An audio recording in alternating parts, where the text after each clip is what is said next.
السلام عليكم ورحمة الله وبركاته. إن الحمد لله والصلاة والسلام على رسول الله وعلى آله وصحبه أجمعين وبعد. সম্মানিত মুসলমান ভাই ও বোনেরা, আল্লাহ পাক সুবহানাহু ওয়া তাআলা আমাদেরকে এই জমিনে সৃষ্টি করেছেন। কেন সৃষ্টি করেছেন তার উদ্দেশ্যটাও আল্লাহ পাক সুবহানাহু ওয়া তাআলা আমাদেরকে জানিয়ে দিয়েছেন। আল্লাহ পাক সুবহানাহু ওয়া তাআলা কুরআনুল কারীমে বললেন, ওয়া মা খালাকাতুল জিন্না ওয়াল ইনসা ইল্লা লিয়াবুদুন। আমি একমাত্র আমার বান্দাদেরকে আমি সৃষ্টি করেছি তার ইবাদতের জন্য। আল্লাহর ইবাদত যখন আমরা করতে যাই, আমরা কুরআনুল কারীম তিলাওয়াতের গুরুত্ব আমাদের সামনে অপরিসীম হয়ে পড়ে। কুরআনুল কারীম তিলাওয়াত এমন বেশি গুরুত্বপূর্ণ, কুরআনুল কারীম শিক্ষা এত বেশি গুরুত্বপূর্ণ যা আল্লাহ পাক সুবহানাহু ওয়া তাআলা ফরজ করেছেন। কুরআনুল কারীমে সর্বপ্রথম যে ওহীটি আমার প্রিয় নবী সাল্লাল্লাহু তাআলা আলাইহি ওয়াসাল্লামের উপর নাজিল হয়েছিলেন সেটি ছিলেন ইকরা বিসমি রাব্বিকাল্লাযী খালাক। পড়ো তোমার প্রভুর নামে যিনি তোমাকে সৃষ্টি করেছেন। সর্বপ্রথম আল্লাহ সুবহানাহু ওয়া তাআলা আমাদেরকে পড়ার আদেশ দিয়েছেন। কেমন করে পড়তে হবে সেই বিষয়টাও আল্লাহ পাক সুবহানাহু ওয়া তাআলা আমাদেরকে জানিয়ে দিলেন।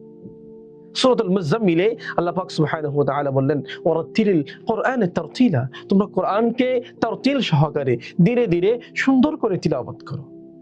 নবী সাল্লাল্লাহু তাআলা আলাইহি ওয়াসাল্লাম উম্মতদেরকে আদেশ দিয়েছেন, তাআল্লামুল কুরআন ওয়াতলু। তোমরা কোরআন শেখো এবং তিলাওয়াত করো। পৃথিবীর বুকে এমন কোন গ্রন্থ নাই, পৃথিবীর বুকে এমন কোন মহাগ্রন্থ নাই, এমন কোন বিশ্বকোষ নাই যার একটি হরফ তিলাওয়াত করলে একটি নেকি পাওয়া যাবে। তবে শুধুমাত্র কেবলমাত্র কুরআনুল কারীম যার একটি হরফ তিলাওয়াত করলে 10টি নেকি পাওয়া যায়। রাসূল করিম সাল্লাল্লাহু তাআলা আলাইহি ওয়াসাল্লাম বলেছেন যে কোরআনের অভিজ্ঞ ব্যক্তি যারা কোরআন পড়ার চেষ্টা করে, যারা কোরআন জানে, তারা কাল কিয়ামতের ময়দানে ফেরেশতাদের সাথে থাকবে, ফেরেশতাদের সঙ্গী তারা হবে। শুধু তাই নয়, কেউ যদি কোরআনুল কারীম পড়ার চেষ্টা করে, কষ্ট হচ্ছে, তার মুখে জড়তা লেগে আছে, পারতেছে না, কষ্ট করতেছে, তারপরেও রাসূল বলেছেন ওই ব্যক্তিটাকে চেষ্টা করেছেন বলে তাকে দ্বিগুণ সওয়াব দেওয়া হবে। যেখানে বলেছেন, মান ক্বারা আল কুরআন হারফান ফালাহু বিহি হাসানা ওয়াল হাসানাতু বিআশরি আমসালিহা। এক নেকি সেটাকে 10 গুণ বাড়িয়ে দেওয়া হবে, কষ্ট করে পড়লে সেটাকে দ্বিগুণ করে দেওয়া হবে। সুবহানাল্লাহি ওয়া বিহামদিহি। যেখানে আল্লাহ পাক সুবহানাহু ওয়া তাআলা আমাদের জন্য এত পুরস্কার ঘোষণা করেছেন, এত সহজ করেছেন কোরআনটাকে, কিয়ামতের ময়দান যে কোরআন আমার পক্ষে হবে, কোরআন আমার পক্ষে সুপারিশ করবে। আল কোরআন হুজ্জাতুল লাকা আও আলাইক।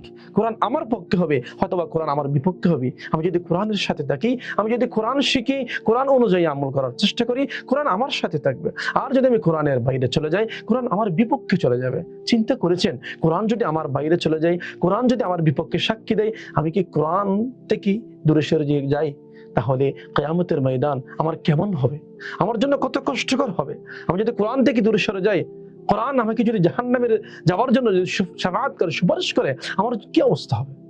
চলুন না আমরা কোরআন শিখি। কোরআন শেখাটা সহজ। আল্লাহ কোরআনে বলেছেন, ওয়ালাকাদ ইয়াসসারনাল কুরআনা লিযিকরি ফাহাল মিন মুদ্দাকির। আমি কোরআনকে সহজ করে দিয়েছি, কোরআন তোমরা যেন শিখতে পারো।